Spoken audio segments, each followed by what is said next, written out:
Good morning, student. Today we are going to learn new chapter. Okay, very important chapter. All chapters are important for your exam purpose. Okay, no chapter is less important and no chapter is more important. But still, there are few chapters which are very important. In that, this is also one of that chapter. Okay. तो मेरा मानो तो मेरे हिसाब से तो सारे chapter important है क्योंकि वो लोग मैक्सिमम चैप्टर्स को कवर करते हैं एग्जाम्स में। तो हर चैप्टर में से क्वेश्चंस आते हैं, क्वेश्चन बनता है। तो मैं ऐसा नहीं बोल सकता कि यही चैप्टर सिर्फ इम्पोर्टेंट है या ये नहीं है, ऐसा कम्प्लीटली नहीं बोल सकता हूँ। इसके लिए आपको अच्छे से पढ़ना। और कोई अगर after TY planning for further exams, further education, professional और post graduation, they must be very thorough with all these chapters, a whole subject I can say, complete subject को आपको अच्छे से पढ़ के रखना है। तो आज ये चैप्टर में हम लोग डिस्कस करेंगे कुछ बेसिक पॉइंट्स। चैप्टर नया है, इजी चैप्टर है, स्कोरिंग चैप्टर है, ठीक है। तो चैप्टर का नाम इनकम फ्रॉम हाउस प्रॉपर्टी। तो हाउस प्रॉपर्टी से जो भी इनकम होने वाला है ये चैप्टर में कवर किया गया है। तो देखेंगे पहले basis of charge under section 22। तो सेक्शन 22 कवर करता है ये चैप्टर। ओके, मतलब ये चैप्टर में शुरू 22 से हुआ है, तो 22, 23, 24, 25, 26 तक भी जाता है, ठीक है। तो 4-5 सेक्शन से मिनिमम रहते ही है। आगे, the owner of the house property is taxed on the income from house property. तो ओनर जो है हाउस प्रॉपर्टी का, ठीक है, उससे उसके ऊपर टैक्स लगाया जाता है अगर वो हाउस प्रॉपर्टी से कुछ इनकम कमाता है तो वेरी सिंपल, हाउस प्रॉपर्टी का ओनर अगर हाउस प्रॉपर्टी से इनकम कमाता है तो वो टैक्स भरता है, उसके ऊपर टैक्स, हाउस प्रॉपर्टी का टैक्स लगता है। Income from house property is ascertained on the basis of annual value. House property का जो इनकम है, ठीक है, वो एनुअल वैल्यू के बेसिस में फाइंड आउट किया जाता है। समझ में? हाउस प्रॉपर्टी का इनकम एनुअल वैल्यू के बेसिस पे क्या किया जाता है, फाइंड आउट किया जाता है। असरटेन करना मतलब फाइंड करना, पता लगाना। According to section 22, the annual value of property consisting of any building और land appurtenant connected thereto of which assessee is the owner। तो क्या बोला है, सेक्शन 22 बोलता है एनुअल वैल्यू जो है प्रॉपर्टी का, ठीक है, वो किससे बनता है? कोई भी बिल्डिंग या जमीन जो जुड़ा हुआ है बिल्डिंग से। अपरटेनेंट मतलब कनेक्टेड, मैंने समझने के लिए लिखा है, ठीक है। मतलब कोई बिल्डिंग जो ईंट से बांधा गया है और उससे जो भी जुड़ा हुआ जगह है, वो रोड हो सकता है। रोड मतलब बिल्डिंग के, आजकल आप देखा रहेगा बड़ा बड़ा सोसाइटी बनता है बिल्डिंग का, 4-5 बिल्डिंग का एक बड़ा सोसाइटी बनता है जिसके बीच में रोड, मंदिर सब रहता है। अगर वो एक सोसाइटी के अंदर आता है तो रोड, गार्डन, मंदिर सब क्या बन जाएगा, बिल्डिंग या जमीन उससे जुड़ा हुआ है। कुछ लोग के घर के बाहर गार्डन होता है तो वो भी लैंड अपर्टेनेंट, मतलब जमीन जो जुड़ा हुआ है बिल्डिंग से या घर से, उसको भी हम लोग हाउस प्रॉपर्टी मानेंगे। और फिर जिसका एसआरसी ओनर है, एनुअल वैल्यू जिसका, जो हाउस प्रॉपर्टी है जिसका ओनर एसएससी है, other than such portion of such property as he may occupy for the purpose of any business or profession shall be chargeable to tax under the head income from house property other than such portion of such property। मतलब ये जो property है उसमें कुछ portion, property का कुछ portion अगर use किया जा रहा है बिजनेस या प्रोफेशन के लिए तो उसको छोड़ के बाकी सबको हम लोग इनकम फ्रॉम हाउस प्रॉपर्टी मानेंगे। समझ गए? नहीं समझे? चलो एक बार एक्सप्लेन कर देता हूँ, ठीक है। सपोज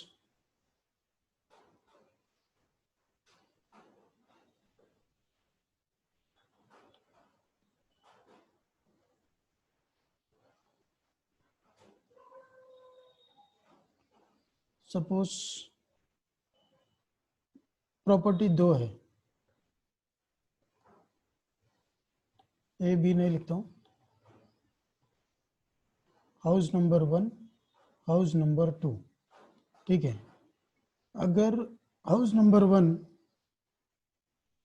रेंट पे दिया है तो हाउस प्रॉपर्टी का इनकम मानेंगे, और दूसरा वाला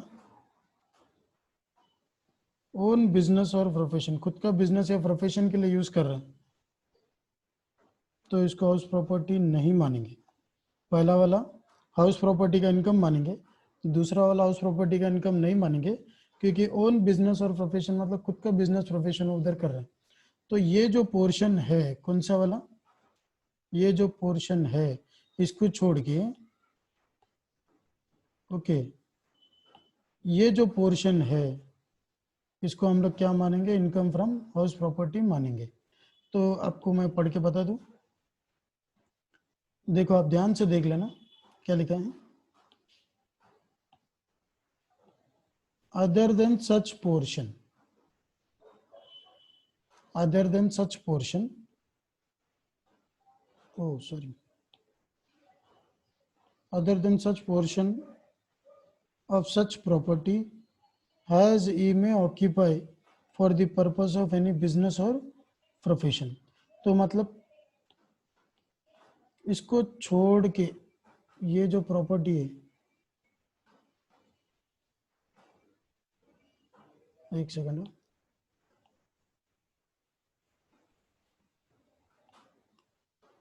तो इसको छोड़ के क्या बोला है, shall be chargeable to tax under the head income from other source। मतलब ये पोर्शन जो हम लोग का एलओ है, ओन बिजनेस और प्रोफेशन है, इसको छोड़ के बाकी जो ये है H1 है, हाउस प्रॉपर्टी 1 जो है रेंट जिससे मिल रहे हैं उसको ही क्या करेंगे हम लोग, हाउस प्रॉपर्टी का इनकम मानेंगे।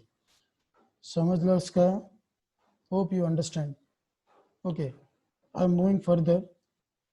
Okay, when can income are chargeable under this head, income ये हेड के अंदर कब आता है, कब चार्जेबल होता है, ये देखना है। पहला, an analysis of section 22 indicates that there are 3 conditions must be satisfied before any income can be chargeable to tax as income from house property। तो बोला कि सेक्शन 2 के हिसाब से 3 कंडीशन सेटिस्फाई करना, अगर वो 3 कंडीशन सेटिस्फाई होता है तो उसको इनकम फ्रॉम हाउस प्रॉपर्टी मानेंगे। पहला, हाउस प्रॉपर्टी होना चाहिए, मैंने रेड में डायरेक्टली लिखा है समझने के लिए। The property must consist of any building और लैंड, क्या लिखा है, the property must be consist of any building और लैंड अपार्टमेंट दैट टू, मतलब कोई बिल्डिंग या जमीन उससे जुड़ा हुआ होना चाहिए। This is called the house property. तो इसको क्या बोला है, हाउस प्रॉपर्टी। तो मतलब लैंड, बिल्डिंग और लैंड, बिल्डिंग का कोई डेफिनेशन टैक्स के रूल में दिया नहीं है, ठीक है। तो याद क्या रखना है, बिल्डिंग या लैंड जो उससे जुड़ा हुआ है उसको हाउस प्रॉपर्टी मानेंगे। Property must be owned by the assessee, property जिसके बारे में हम लोग बात कर रहे हैं वो जिसका है उसी के बारे में बात कर रहे हैं। मतलब से एग्जांपल समझो मेरा प्रॉपर्टी है तो मेरा इनकम के बारे में बात कर रहे हैं, मेरा हाउस प्रॉपर्टी के इनकम के बारे में बात कर रहे हैं। वो घर का मालिक मैं ही होना चाहिए जिसका इनकम मुझे मिल रहा है, समझ में, वो मतलब है। The property must not be occupied by the owner for purpose of any business or profession carried on by the owner, the profit of which are taxable। मतलब प्रॉपर्टी जो है ओनर का, उसमें वो खुद का बिजनेस या प्रोफेशन चलाना नहीं चाहिए एज ए ओनर, और उससे उसको प्रॉफिट भी मिल रहा है जो टैक्सेबल है। जो प्रॉफिट क्या है बिजनेस प्रोफेशन से जो कमा रहे वो टैक्सेबल भी है, तो ये नहीं होना चाहिए। तो सबसे पहला वाला क्या है, हाउस प्रॉपर्टी होना चाहिए। तो सबसे पहला हाउस प्रॉपर्टी होना चाहिए, वो हाउस प्रॉपर्टी का जिसके बारे में हम लोग बात कर रहे हैं वो बंदा ही ओनर होना चाहिए, और वो खुद का बिजनेस प्रोफेशन के लिए वो प्रॉपर्टी को यूज करना नहीं चाहिए। 3 point, again I am repeating, जो प्रॉपर्टी के बारे में बात कर रहे हैं वो हाउस प्रॉपर्टी होना चाहिए, मतलब बिल्डिंग या उससे जुड़ा हुआ जमीन, ठीक है। दूसरा पॉइंट, जो बिल्डिंग या जो हाउस प्रॉपर्टी हम लोग जिसके बारे में बात कर रहे हैं, बिल्डिंग या उससे जुड़ा हुआ जमीन, उसका ओनर जो है वो उसका ही इनकम का हमको क्या करना है, टैक्स कितना आ रहा है चार्ज करना है, मतलब उसका इनकम के ऊपर हमको टैक्स लगाना है, ठीक है। उसके बाद जो प्रॉपर्टी के बारे में बात कर रहे हैं वो प्रॉपर्टी उसका जो ओनर है वो खुद उसका खुद का बिजनेस या प्रोफेशन के लिए प्रॉफिट कमाने के लिए यूज करना नहीं चाहिए। समझ में आया क्या? तो समझला असेल, समझ गया ना? चलो विल मूव फर्दर। उसके पहले क्या लिखा है? When all the above conditions are satisfied the annual value of the property is taxable under this head. तो क्या बोला, अगर ऊपर का कंडीशन सेटिस्फाई हुआ है तो एनुअल वैल्यू के बेसिस में प्रॉपर्टी के ऊपर टैक्स चार्ज किया जाएगा। तो क्या बोला, एनुअल वैल्यू के बेसिस में क्या किया जाएगा? प्रॉपर्टी के इनकम के ऊपर टैक्स चार्ज किया जाएगा। तो अभी बात करते हैं ये एनुअल वैल्यू क्या है, मतलब कंडीशन सेटिस्फाई हो रहे तो एनुअल वैल्यू के बेसिस में क्यों टैक्स चार्ज करना है? तो वो एनुअल वैल्यू क्या होता है वो हम लोग देखेंगे, ठीक है। तो next point is determination of annual value under section 23। तो एनुअल वैल्यू क्या होता है ये डिसाइड करेंगे। देखो क्या लिखा है वाला डेफिनेशन। ओके, डेफिनेशन में once all the condition mentioned in section 22 जो ऊपर हम लोग ने देखा अभी वो are satisfied the annual value of the house property is taxed under the head income from house property. अगर ऊपर की कंडीशन सेटिस्फाई हुए तो एनुअल वैल्यू क्या है उसके बेसिस में हम लोग क्या करेंगे, income from house property charge करेंगे, उसके ऊपर टैक्स लगाएंगे। It charges to tax on notional amount called annual value that is the estimate value of income expected if the property is rented. तो क्या बोला, जो एनुअल वैल्यू है ये कोई नोशनल वैल्यू है या नोशनल फिगर है, समझ में? नोशनल मतलब इमेजिनरी एस्टिमेटेड वैल्यू जो कि एक्चुअली है नहीं, समझ में? बस उसके बेसिस में हम लोग क्या करने वाले, इनकम टैक्स वो प्रॉपर्टी के ऊपर चार्ज करने वाले। मतलब मान लो एक हाउस प्रॉपर्टी है, रेंट में दिया है, ठीक है, तो उससे जो भी रेंट मिल रहा है और जो मिलना चाहिए था बाय लॉ, आप बोले जो मिलना चाहिए था मतलब जो मिल रहा है वही देखेंगे ना हम लोग, नहीं बच्चा, जो मिल रहा है वो तो मिल रहा है, ठीक है। उसके अलावा जो मिलना चाहिए था बाय रूल, गवर्नमेंट के रूल के हिसाब से, इनकम टैक्स के लॉ के हिसाब से, उनमें वो दोनों में हम लोग कंपैरिजन करेंगे। उसके बाद एक कंक्लूजन में पहुंचेंगे कि कौन सा इनकम पे टैक्स लगने चाहिए करके। तो देखो आगे क्या दिया है, ठीक है। Annual value indicates the capacity of the property to produce income. तो एनुअल वैल्यू ये बताता है कि वो प्रॉपर्टी कितना पैसा कमा सकता है। आप बोले प्रॉपर्टी पैसा कमाता है? जी बिल्कुल, जैसा इंसान पैसा कमाता है प्रॉपर्टी भी पैसा कमाता है। अरे हाँ क्या नहीं, बिल्कुल कमाता है। उसके बाद section 2 subsection 2 defines annual value. तो सेक्शन 2 सबसेक्शन 2 डिफाइन करता है annual value in relation to any property. कोई भी प्रॉपर्टी का क्या करता है, एनुअल वैल्यू डिफाइन करता है as its annual value determined by section 23। तो सेक्शन 23 जैसा हम लोग बात कर रहे थे एनुअल वैल्यू सेक्शन 23 का है, उसमें सेक्शन 2 सबसेक्शन 2 डिफाइन करता है एनुअल वैल्यू क्या है। तो एनुअल वैल्यू इज आरएलवी और एक्चुअल रेंट। एनुअल वैल्यू क्या है, आरएलवी या एक्चुअल रेंट। आरएलवी क्या है, reasonable letable value. RLV reasonable letable value मतलब एक नॉमिनल अमाउंट, मतलब एक अंदाजा एस्टिमेटेड अमाउंट जितने में घर को भाड़े में दिया जा सकता है, समझ में? उसको बोलते हैं रीजनेबल लेटिंग वैल्यू। क्या लिखा है देखो, this is the expected rent that is the sum for which the property might be reasonably expected to let from year to year। मतलब हर साल वो प्रॉपर्टी को हम लोग घर को जो भी हाउस प्रॉपर्टी है कितना रेंट में दे सकते हैं। जैसा आपने देखा रहेगा रेंट हर साल प्रॉपर्टी का, जिधर अगर कोई बढ़ोतरी है हर साल रेंट बढ़ाता है। हर 11 महीने का जब एग्रीमेंट करने जाते हैं तो वो लोग क्या करते हैं, रेंट बढ़ाते हैं। आपको मालूम है जो लोग घर भाड़े पे लेके रहते हैं, जो रेंटेड हाउस में रहते हैं, 11 महीने का एग्रीमेंट बनाते हैं ओनर उनके ऊपर, और 11 महीने बाद जैसे वो खत्म होएगा फिर से नया एग्रीमेंट बनाते हैं जिसमें रेंट बढ़ा के मांगते हैं। मतलब हर साल एक्सपेक्टेड जो रेंट है जो मिलना है वो क्या होता है, रीजनेबल लेटिंग वैल्यू जिसको बोलते हैं, और बढ़ता ही है। ठीक है, उसके बाद एक्चुअल रेंट, AR मतलब actual rent. This is the actual rent received और receivable by the owner in respect of the property which is actually let. तो क्या बोला, एक्चुअल रेंट क्या है, this is the actual rent received और receive, मतलब actual rent मिला है या मिलने वाला है ओनर को, जो प्रॉपर्टी उसने क्या किया, लेट किया। लेट किया मतलब भाड़े पे देना।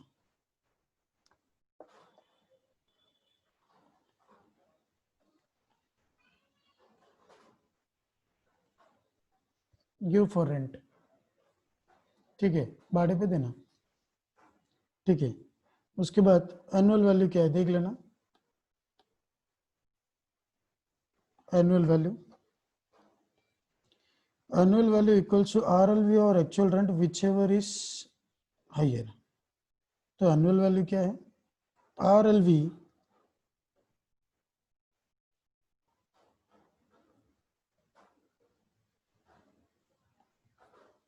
RLV या एक्चुअल रेंट,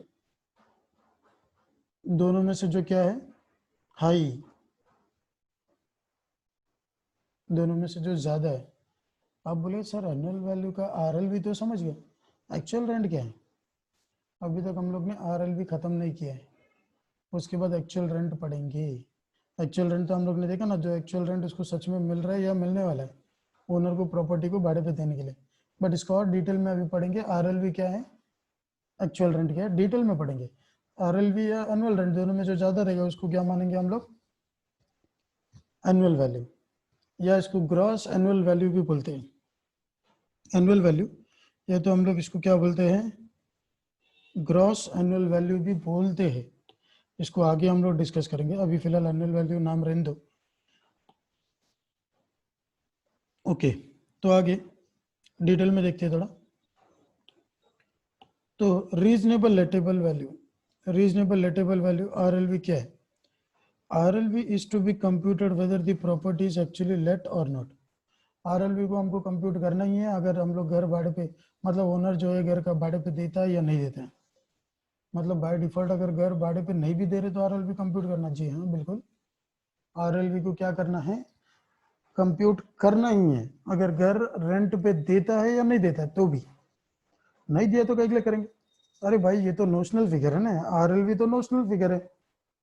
ठीक है, एक्चुअल रेंट तो एक्चुअल फिगर है ना, बट RLV तो नोशनल फिगर है। समझ में आ रहा है, तो देखो क्या दिया, RLV is a notional figure. अभी मैंने बोला नोशनल फिगर है, imaginary figure, estimated figure, but वैसा कोई एक्चुअल फिगर हमको मिला, मतलब ओनर को मिला नहीं है या नहीं मिलने वाला है।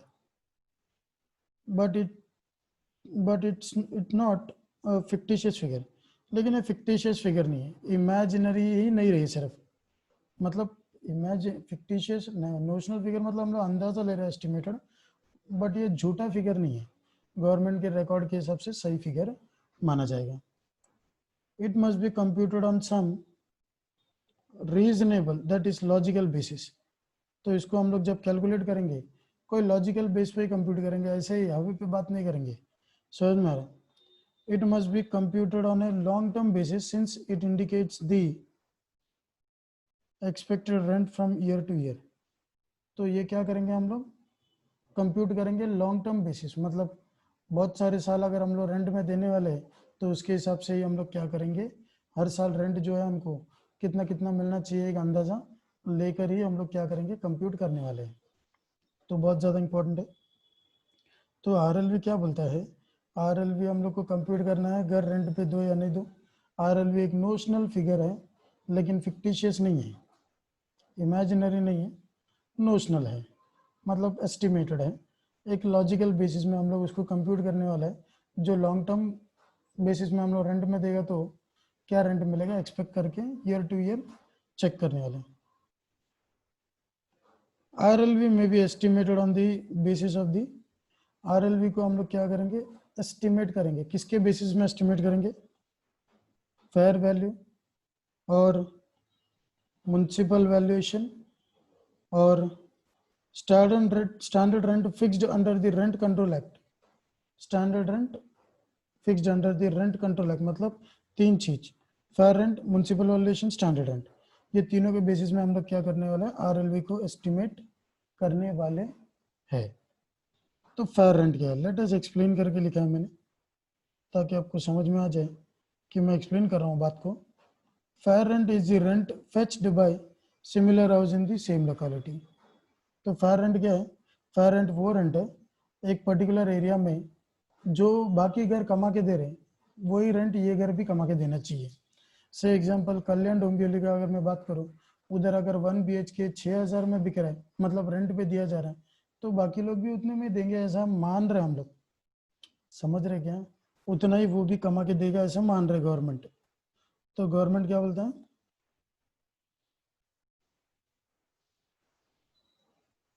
रेंट फेच्ड मतलब रेंट अर्नड, कमा के दिया, कमाना, तो वही लोकेलिटी में रेंट कितना कमा के देगा। ओके आगे, municipal valuation is a gross rateable value fixed by the municipality for levy of property tax। तो क्या बोला, म्युनिसिपल वैल्यूएशन क्या है, एक ग्रॉस रेटेबल वैल्यू, मतलब ग्रॉस अंदाजा म्युनिसिपल, म्युनिसिपल वैल्यूएशन, म्युनिसिपालिटी जो होता है हमारे एरिया का, जैसे कल्याण म्युनिसिपल कॉर्पोरेशन की बात करो या केडीएमसी की बात करो, उसने डिसाइड किया रहेगा ना कि ये घर कितने तक में रेंट पे दे सकता है। ऐसा नहीं कि डायरेक्टली बोल दिया 1 BHK 50,000 रेंट, ऐसा नहीं होता है, समझ में। तो म्युनिसिपालिटी का हिसाब से क्या रिकॉर्ड में उनका बैठता है वो लोग बताएंगे। से एग्जांपल 10% प्रॉपर्टी का जो वैल्यू है उसका 10% क्या है, रेंट है, ऐसा भी बोल सकते हैं। मैंने तो 10% बहुत ज़्यादा बोल दिया, पर मैं ग्रॉस फिगर की बात कर रहा हूँ। तो म्युनिसिपालिटी डिसाइड करता है कि वो एरिया में क्या रेंट होना चाहिए। फेयर रेंट वो एरिया में नॉर्मली कितना चार्ज करते हैं उसको बोलते हैं fair rent. Standard rent, rent control act, rent control board है। स्टैंडर्ड रेंट के लिए क्या है, it is an rent fixed under the rent control act if any applicable to the area in which the property is situated. Standard rent is not mentioned in the income tax act or rules। तो rent control board एक होता है जो बोलता है कि इससे ज़्यादा रेंट नहीं लेना चाहिए। फेयर रेंट एरिया के लोग नॉर्मली क्या रेंट ले रहे हैं, म्युनिसिपल वैल्यूएशन म्युनिसिपलिटी के हिसाब से क्या मैक्सिमम रेंट होना चाहिए। Standard rent, rent control board या रेंट कंट्रोल एक्ट में लिखा है कि मैक्सिमम कितना रेंट वो लोकेशन का होना चाहिए। तीनों अलग अलग है, समझ में। तो इसी को कैसे कंप्यूट करना है करके हम लोग ने इधर पे सीखना है। ठीक है, क्या लिखा है देखो, RLV is computed as shown below. तो RLV को हम लोग कैसे कंप्यूट करेंगे, पहला फेयर रेंट या म्युनिसिपल वैल्यूएशन भी पहला ले सकते हो, नॉट एन प्रॉब्लम। ठीक है, तो मैं पहला बता रहा हूँ फेयर रेंट, ठीक है, उसके बाद म्युनिसिपल वैल्यूएशन, ओके, उसके बाद क्या लिखा, हायर ऑफ 1 और 2। तो ये 1 और ये 2, ये दोनों में जो ज़्यादा है वो क्या बन जाएगा हमारा आंसर, समझ में। उसके बाद क्या दिया, स्टैंडर्ड रेंट इफ एनी, अगर क्वेश्चन में स्टैंडर्ड रेंट है तो लोअर ऑफ 3 और 4 RLV, मतलब ये थर्ड जो आंसर मिला और ये स्टैंडर्ड रेंट, ये दोनों में जो कम है उसको क्या मानेंगे हम लोग, RLV मानेंगे। तो RLV क्या है, क्या क्या कंपेयर करेंगे, फेयर रेंट और म्युनिसिपैलिटी दोनों में से जो ज़्यादा है वो आंसर है। ठीक है, आंसर आ गया। फिर हायर जो आंसर आया है और स्टैंडर्ड रेंट, ये दोनों में से जो कम है वो हम लोग का RLV रहेगा। Getting my point, very very very important. Okay, चलो कंटिन्यू करते हैं। नोट्स देख लो क्या दिया है, notes, if standard rent is not applicable RLV is equal to higher of fair rent and municipal valuation. अगर स्टैंडर्ड रेंट नहीं दिया है, ठीक है, तो ये जो आंसर आएगा यही क्या रहेगा, RLV, क्योंकि हम लोग आगे बढ़ने वाले हैं, इसके आगे जाएंगे नहीं, क्योंकि ये नहीं दिया है तो इसके बारे में तो बात नहीं करेंगे, तो आंसर यही रहेगा, है क्या नहीं। इसके लिए क्या दिया, standard rent is not applicable, if standard rent is not applicable, अगर स्टैंडर्ड रेंट नहीं है तो RLV is equal to higher of किस, कौन सा, fair rent and municipal valuation, दोनों में जो ज़्यादा रहेगा, ये जो मैंने बताया, इसी को हम लोग क्या मानेंगे, आरएलवी मानेंगे। अगर स्टैंडर्ड रेंट नहीं दिया है तो आगे के पॉइंट नहीं देखेंगे। समझ गए? Hope you understood. ओके, तो ये आरएलवी बन जाएगा। Getting my point. और एक बात बता देता हूँ इसमें, while RLV cannot exceed standard rent, RLV may however be lower than the standard rent। तो RLV क्या है? RLV, ये जो आंसर आने वाला है,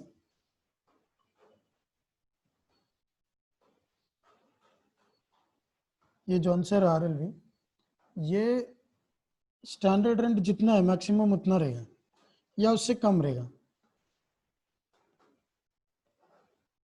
स्टैंडर्ड रेंट जितना है उसका इक्वल रहेगा या लेस देन।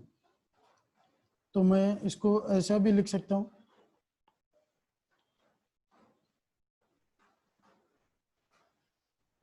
सॉरी एक second, less than equal to. समझ में? तो स्टैंडर्ड रेंट क्या है? लेस देन इक्वल टू हो सकता है आरएलवी का, आरएलवी से कम या जितना है आरएलवी आंसर मिल रहा है उतना हो सकता है, लेकिन उससे ज़्यादा नहीं हो सकता है। ये पॉइंट अलग ने लिखा है। समझ में? Very very important. Shall we move to next point. Actual rent क्या है? आज हम लोग एक्चुअल रेंट तक देख लेते हैं, कल उसके बाद आगे के लेक्चर में उसके आगे पढ़ेंगे। एक्चुअल रेंट तो देखो क्या है, actual rent is payable only if property is actually let. Actual rent तभी देंगे जब हम लोग ने सच में रेंट में घर को दिया है। Thus actual rent is irrelevant in case of property is not rented but is self-occupied or unoccupied or is deemed to be let out। लट के एक्चुअल रेंट कभी एप्लीकेबल है जब ओरिजिनली मतलब सच में कोई घर को रेंट पे दिया है, समझ में? नहीं तो नहीं। मतलब एक्चुअल रेंट तब काम का नहीं है जब घर को क्या किया है, भाड़े पे नहीं दिया है, या खुद रहता है या कोई भी नहीं रहता है, समझ में? या ये दोनों ही पॉइंट है, अनऑक्यूपाइड या deem to be let out मतलब वही, मतलब कोई भी नहीं रहता है। समझो अगर कल्याण में मेरा, वैसे नहीं है बता रहा हूँ समझने के लिए सिर्फ, अगर समझो मान लो कि एक एरिया में मेरे दो घर हैं, एक एरिया में मेरा जैसे कि मान लो दो घर है, ठीक है, दो घर है तो एक में मैं रहता हूँ, एक लॉक्ड है, बंद ही पड़ा है, समझ में? तो जिसमें मैं रहता हूँ उससे तो रेंट नहीं मिल रहा, लेकिन जिसमें मैं नहीं रहता हूँ, समझ में, तो वो मैंने रेंट पे नहीं दिया है, समझ में? तो वो नहीं। तो इसके लिए क्या बोला है, एक्चुअल रेंट क्या है, इररिलेवेंट है। किसके केस में? जो मैंने घर भाड़े पे नहीं दिया है और दूसरा जिसमें मैं खुद रहता हूँ, दोनों के केस में एक्चुअल रेंट, रेंट तो मुझे मिलने वाला है नहीं, तो एक्चुअल रेंट का तो कुछ सवाल उठता ही नहीं है। इसके लिए उसको क्या माना गया है, इररिलेवेंट माना है। क्या बोला, एक्चुअल रेंट इज इररिलेवेंट। कब? जब उसमें मैं खुद रहता हूँ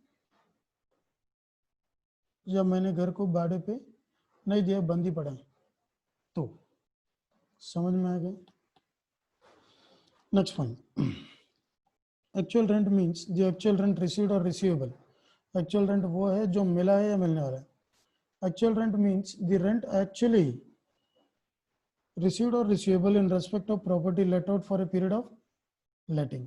मतलब एक्चुअल रेंट मतलब जितने पीरियड के लिए, जितने वक्त के लिए मैंने रेंट पे दिया है मान लो, तो उतने वक्त का जो रेंट मुझे मिला है या मिलने वाला, उसको मैं एक्चुअल रेंट मानूंगा। मिला है या मिलने वाला दोनों भी, समझ में? The amount of actual rent would not include amount of rent which owner cannot realized to extent allowable under the income tax rule, that is unrealized rent or bad debt। समझ में? इसका मतलब क्या, एक्चुअल रेंट नॉट इंक्लूड बोला, actual rent में वो amount of rent नहीं आएगा जो ओनर को अभी तक नहीं मिला है, समझ में? उसको हम लोग अनरियलाइज रेंट बोलते हैं। जैसे बैड डेट है तो वैसे ही है, जो जिससे मिलने का तो पैसा दे ही नहीं रहा, पैसा डुबा दिया उसने। ठीक है, मतलब एक्चुअल रेंट में वो नहीं लेंगे जो रेंट हमको अभी तक नहीं मिला है। तो मैं भाड़े पे दिया था लेकिन मिला नहीं है, तो वो रेंट को हम लोग एक्चुअल रेंट में इंक्लूड नहीं करेंगे। तो इसके लिए लिखा है नॉट इंक्लूडेड, लिखा है ना, you can see this, sorry, not included बोला, उसको हम लोग इंक्लूड नहीं करेंगे अमाउंट में। उसके बाद expenses such as water charges, lift maintenance, etc. incurred by the owner on providing amenities to the extent are deducted from the actual rent received to arrive at actual rent for property. अगर कोई property को हम लोग ने क्या किया है, property के लिए खर्चा किया है, समझ में, अगर मेरा प्रॉपर्टी मैंने खर्चा किया, जैसे कि लिफ्ट का मेंटेनेंस खर्चा, घर का मेंटेनेंस खर्चा, या जो भी मैंने खर्चा किया घर के लिए, वो घर के लिए, तो जो रेंट मुझे मिलेगा उसमें से वो माइनस कर दूंगा मैं, बचल इनकम के ऊपर ही टैक्स लगने वाला है। समझ में आ गया? Getting my point? Very very important. दिया आगे, the actual rent is computed as shown below. तो एक्चुअल रेंट कंप्यूट कैसे करते हैं? तो एक्चुअल रेंट क्या है? रेंट रिसीव्ड और रिसीवेबल, रेंट मिला है या मिलने वाला है, समझ में, उसमें से लेस करेंगे अलाउेबल अनरियलाइज रेंट, मतलब जो रेंट अभी तक हमको मिला ही नहीं है उतना माइनस कर देंगे, तो हमको मिल जाएगा एक्चुअल रेंट। तो हमको क्या मिल जाएगा? एक्चुअल रेंट मिल जाएगा। तो रेंट मिला है या मिलने वाला, उसमें से जो रेंट मिलेगा ही नहीं कभी, कभी मतलब जो साल के बारे में बात कर रहा हूँ, प्रीवियस ईयर में नहीं मिलने वाला, पक्का मालूम पड़ गया, तो उतना माइनस कर देंगे, बचेले को ही क्या मानेंगे, रेंट मिला है या एक्चुअल रेंट मानेंगे। ये डिस्कस कर लेते। This is the last point for the day, computation of gross annual value. Annual value जो है उसी के आगे ग्रॉस लगा है, बाकी कुछ नहीं, एनुअल वैल्यू ही देख रहे हैं। तो इसका मतलब क्या हम लोग ने शुरू में देखा था, याद है? हाँ, तो हम लोग ने क्या देखा था, ये देखो, RLV या एक्चुअल रेंट, दोनों में से जो ज़्यादा है वही क्या है, एनुअल वैल्यू। तो मैं इधर ही लिखा था ना, इसको ग्रॉस एनुअल वैल्यू मानूंगा, समझ में आ रहा है? तो वही चीज़ नीचे लिखा है, चलो आ जाओ बता रहा हूँ, फॉर्मूला टाइप में, फेयर रेंट, म्युनिसिपल वैल्यूएशन, दोनों में से जो ज़्यादा है वो लेंगे। स्टैंडर्ड रेंट तो लोअर लेंगे, जो आंसर आया है ये दोनों में से जो ज़्यादा है वो अपना आंसर है, और ये जो ज़्यादा आंसर है और स्टैंडर्ड रेंट है, ये दोनों में से जो कम है वो आंसर। तो ये RLV आ गया। इसमें एक्चुअल रेंट को कंपेयर करेंगे, जो ज़्यादा रहेगा वो क्या रहेगा हम लोग का, ग्रॉस एनुअल वैल्यू। RLV या एक्चुअल रेंट, दोनों में से जो ज़्यादा है वही ग्रॉस एनुअल वैल्यू है। Getting my point? Very very important. Okay, तो RLV और एक्चुअल रेंट दोनों में से जो ज़्यादा है वही ग्रॉस एनुअल वैल्यू माना जाएगा। Okay, hope you understood. ठीक है, that's it for the day. आगे के जो पॉइंट है हम लोग नेक्स्ट लेक्चर में पढ़ेंगे, प्रॉब्लम्स भी देखेंगे और भी आगे के पॉइंट्स देखेंगे। ठीक है, तो बस आज के लिए इतना ही, नेक्स्ट लेक्चर में मिलते हैं। ठीक है, बाय द टाइम, चलो बाय, आगे के लेक्चर में विल डिस्कस। इंपॉर्टेंट है, एक भी लेक्चर मिस नहीं करना है, पढ़ना है अच्छे से। ठीक है, चलो बाय।